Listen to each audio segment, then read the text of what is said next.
अब सीधे खाते में आएंगे पेंशन और बोनस के पैसे। ईपीएस 99 पेंशन में ऐतिहासिक बदलाव।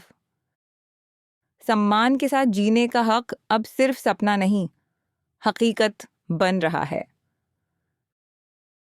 भारत के करोड़ों मेहनतकश कर्मचारियों के लिए ये एक सुनहरा मौका है, जिन्होंने सालों तक देश की सेवा की। कारखानों में, कार्यालयों में, खेतों में और कई अन्य जगहों पर अब उन्हें वह आर्थिक सुरक्षा मिल रही है जिसकी वे दशकों से मांग कर रहे थे।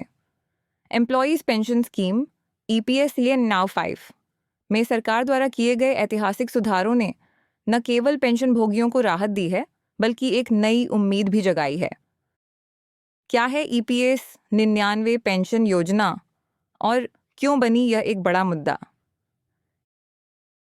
EPS 99 योजना की शुरुआत वर्ष 1995 में हुई थी, ताकि संगठित क्षेत्र के कर्मचारियों को सेवानिवृत्ति के बाद मासिक पेंशन मिल सके। परंतु इसके तहत दी जाने वाली पेंशन बहुत कम थी और वर्षों तक इसमें कोई बदलाव नहीं हुआ। मुख्य समस्याएं: न्यूनतम पेंशन 1,000 रुपये प्रति माह, महंगाई के अनुपात में कोई समायोजन नहीं, भुगतान में देरी और बैंकिंग जटिलताएं, वरिष्ठ नागरिकों को सम्मानजनक जीवन जीने में कठिनाई।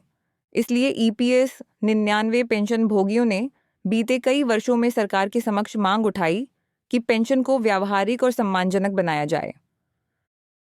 EPS 90 पेंशन में किए गए नए बदलाव।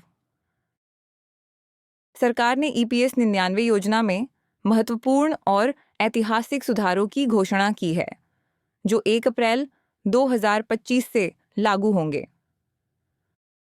बदलावों की मुख्य बातें: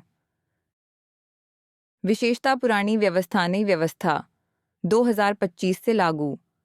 न्यूनतम पेंशन राशि 1,000 रुपये प्रति माह, 7,500 रुपये प्रति माह। महंगाई भत्ता DA लागू नहीं था। अब हर 6 माह में महंगाई के अनुसार समायोजन।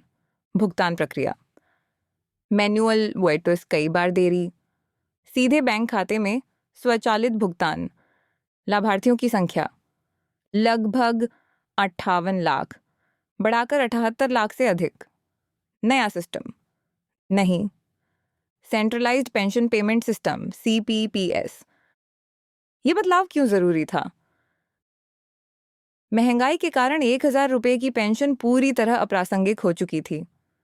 लाखों पेंशन भोगियों को कठिनाइयों का सामना करना पड़ता था। वरिष्ठ नागरिकों को सम्मानपूर्वक जीवन जीने के लिए आर्थिक सुरक्षा की आवश्यकता थी। सुप्रीम कोर्ट और संसद में भी यह मुद्दा लगातार उठाया गया।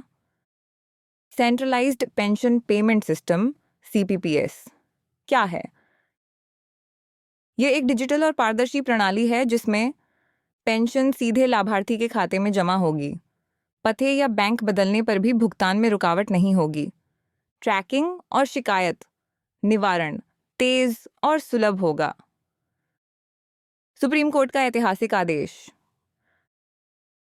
सुप्रीम कोर्ट ने EPS 99 पेंशन में सुधार को संवैधानिक करार देते हुए सरकार और EPA4 को निर्देश दिया कि न्यूनतम 7,500 रुपये की पेंशन तुरंत लागू की जाए।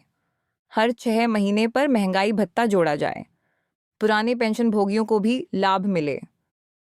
कौन पात्र है इस योजना के अंतर्गत?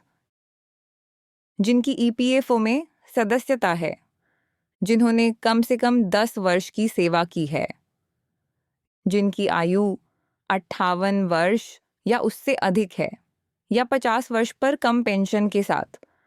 पुराने लाभार्थियों को दोबारा आवेदन करने की जरूरत नहीं।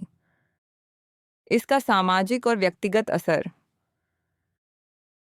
कल्पना कीजिए एक ऐसे कर्मचारी की जिसने 30 से 40 साल तक कंपनी की सेवा की एंड अब रिटायर होकर अपने गांव या शहर में रह रहा है। जब उसे हर महीने 7,500 रुपये की पेंशन समय से मिलती है, तो न केवल उसके घर का खर्च चलता है, बल्कि उसका आत्मसम्मान भी सुरक्षित रहता है। ये केवल पैसा नहीं, ये उस व्यक्ति के परिश्रम और ईमानदारी का सम्मान है। निष्कर्ष: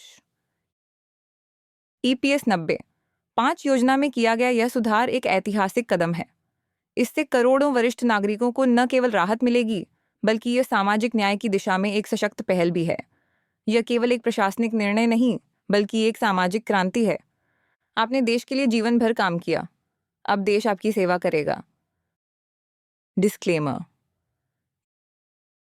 यह लेख विभिन्न मीडिया रिपोर्ट्स और सरकारी घोषणाओं पर आधारित है। कृपया योजना की आधिकारिक जानकारी के लिए ईपीएफओ की वेबसाइट पर जाएं www.etfindia.gov.in